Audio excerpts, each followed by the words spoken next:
इस वीडियो में जब मुझको सांप ने काटा पाठ की अभ्यास पुस्तिका को पूरा करेंगे।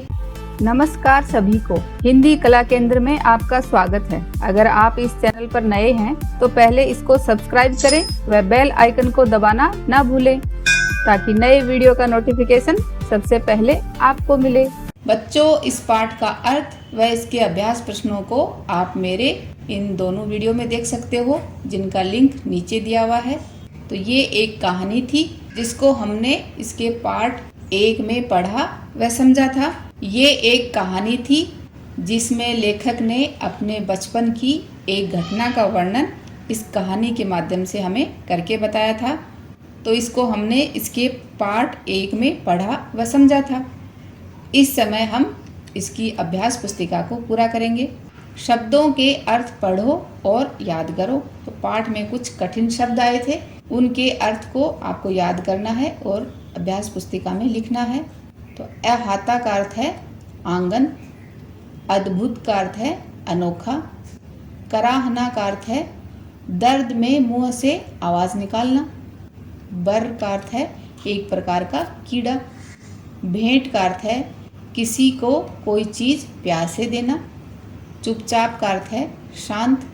प्रश्नों के उत्तर लिखो। नारियल के खोल में कौन घुस गया? तो ये हमने कहानी से जाना कि नारियल के खोल में सांप घुस गया। नानी जोर जोर से क्यों चीखने पुकारने लगी? जब नानी को पता चला कि नारियल की खोल में सांप बंद है तो डर के मारे नानी जोर जोर से चीखने पुकारने लगी। बच्चा दर्द से क्यों करा रहा था? बर के काटने के कारण बच्चा दर्द से करा रहा था। नाना बच्चे को कहाँ ले गए? तो नाना बच्चे को झाड़ फूक वाले बूढ़े के पास ले गए। बूढ़े आदमी ने क्या किया? बूढ़े आदमी ने पीतल के बर्तन में पानी लाकर कुछ मंत्र पढ़े। बच्चा बूढ़े आदमी को क्या बताना चाहता था? बच्चा बूढ़े आदमी को ये बताना चाहता था कि उसे सांप ने नहीं, बर ने काटा है। समान अर्थ वाले शब्दों को रेखा द्वारा मिलाओ। समान अर्थ यानी इस शब्द के समान ही अर्थ वाले दूसरे 2 शब्द हैं तो उनके साथ इसका मिलान करना है। जैसे आदमी, तो ये नर, मनुष्य, इनका अर्थ भी आदमी है। सांप के समान अर्थ वाले शब्द कौन से हैं? सर्प, विषधर, पानी, नीर, जल, घर, गृह, आवास, भगवान, प्रभु, ईश्वर। किसने किससे कहा? इसके लिए आपको इस पाठ को अच्छी तरह पहले पढ़ना होगा। तो देखो, मैंने सांप पकड़ा है, तो ये बात लेखक ने कही किससे? नानी से। खबरदार, फिर कभी सांप के पास मत जाना, तो ये बात नाना ने कही किससे? लेखक से। चुपचाप बैठो, हिलना डुलना मत, ये बात बूढ़े आदमी ने कही थी और लेखक से। इस बच्चे को सांप ने काट लिया है, ये बात नाना ने कही किससे? बूढ़े आदमी से। जय हो भगवान की, अब बच्चा खतरे से बाहर है, ये बात बूढ़े आदमी ने कही नाना से। उदाहरणों को देखकर नीचे दिए गए वाक्यों में उचित विराम चिन्ह लगाओ। जैसे सचिन बहुत बीमार है, ये यहाँ पर क्या है? इसका नाम पूर्ण विराम।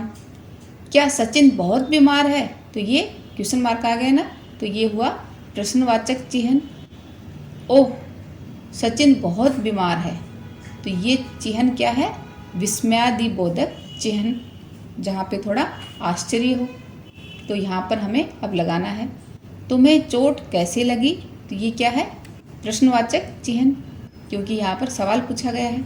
वाह, क्या सुहावना मौसम है, तो यहाँ विस्मयादिबोधक चिन्ह आएगा और यहाँ पर पूर्ण विराम। सप्ताह में 7 दिन होते हैं, तो यहाँ पर पूर्ण विराम। तुम्हें ये कहानी कैसी लगी? तो यहाँ पर क्वेश्चन मार्क आएगा, यानी प्रश्नवाचक चिन्ह। आह, कितना मीठा आम है, तो यहाँ पर विस्मयादिबोधक चिन्ह आएगा और यहाँ पर पूर्ण विराम। सांप धीरे धीरे रेंग रहा था, यहाँ पर पूर्ण विराम। उदाहरण देकर नीचे दिए गए शब्दों से वाक्य बनाओ। जैसे धीरे धीरे, इससे वाक्य क्या बना? सांप धीरे धीरे रेंग रहा था। ऐसे ही कुछ और शब्द दिए हैं, इनसे हमें वाक्य बनाना है। भागते भागते, तो इसका वाक्य बनेगा सुनील भागते भागते थक गया। पीछे पीछे, बतख के बच्चे अपनी माँ के पीछे पीछे चल रहे थे। जोर जोर, शेर को आते देख गांव वाले जोर जोर से चिल्लाने लगे। सांप सीढ़ी का खेल खेलो और बताओ तुम्हें सांप ने किन किन नंबरों पर काटा और तुम वापस किन किन नंबरों पर पहुंच गए तथा तुम किन नंबरों से सीढ़ी पर चढ़े। तो ये बच्चों आप अपने दोस्तों के साथ मिलकर सांप सीढ़ी का खेल खेलो।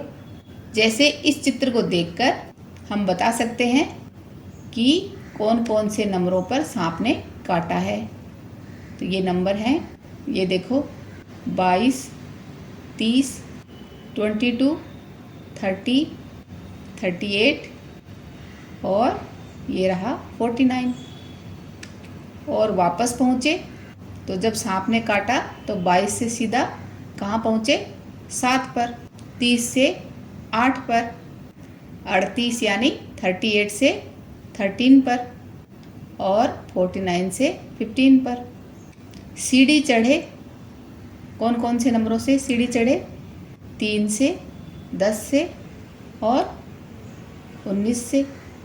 बच्चों के पत्र, तुम अपने माता पिता और भाई बहन के साथ मेला घूमने गए थे, उसके बारे में बताते हुए दिए गए शब्दों की सहायता से अपनी मौसी को पत्र लिखो।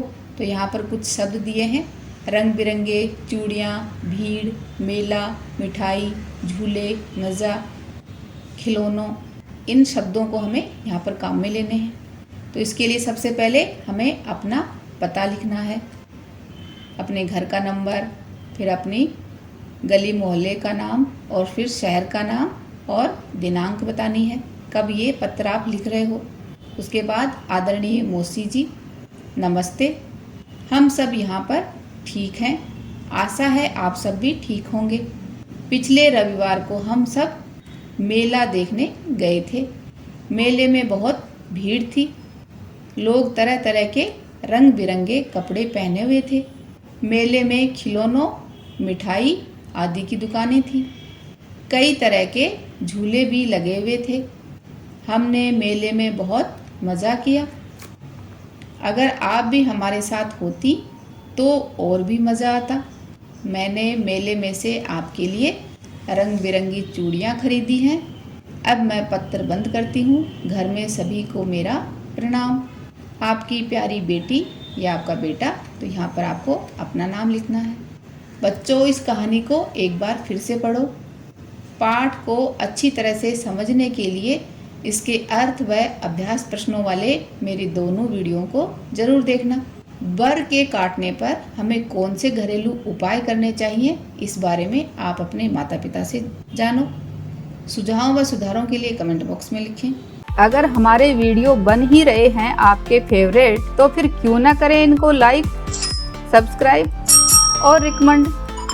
हमें और बेहतर बनाने के लिए आप कर सकते हैं कमेंट। धन्यवाद।